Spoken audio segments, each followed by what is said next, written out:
Good morning, ma'am, sir.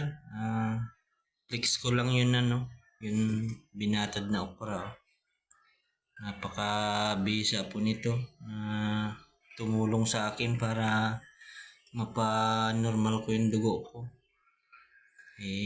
Diabetes akong maigi na. Buti nga't na dun sa last na pinasukan kong company, may tinatawag kami dun na API, Advanced Physical Examination. Doon nakita 250 na yung asukal sa dugo ko. Kaya pala itong mata ko na to nabablurred na, hindi na normal yun, mas malinaw na tong isa. Tsaka yun naging makalilimutin na ako. Yung pala inaatake na ako ng diabetic. Mataas na yun niresetahan nga ako ng mga maintenance. Lalo naman ako natakot kasi sa maintenance, sirain man yan yung kidney natin sa katagalan.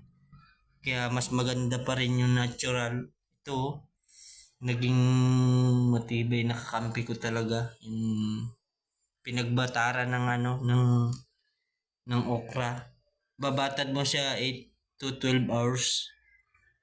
Ganito nang magiging itsura niya. Malapot talaga siya. Para siyang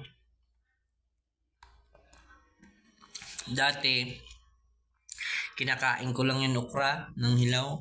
Ang problema naman, nung nagtumagal na, parang naduduwal na rin ako. Kaya tiniknikan ko na lang, binatad ko na lang siya sa tubig. Para yung katas niya lumabas din. Last kong pasukat nga ng dugo, nasa borderline na, sabi nun 75 na lang. Ang laking binaba, no? Actually, marami akong ineksperimento ng mga prutas, gulay, tas yung mga karne iniwasan ko muna. Pero ito kasing okra, kaya naging paborito ko siya. Mura lang kasi ito, mura lang, 10 piso lang pwede ka nang makainom araw-araw ng 10 piso medyo magaan lang din sa bulsa yun. Kaya natin yun kaysa maintenance na mga gamot na sisira naman yung kidney natin katagalan. Opo, ay kung kayo po may mataas yun yung asukal niya, yung dugo, asukal niya sa dugo. Subukan niyo to. Yung Tridor kasi yan, na yan, yung diabetes na yan. Di mo mamalayan. Kasi nakalok siya sa dugo eh. Kumakapit siya sa protein. Sisirain yung protina mo.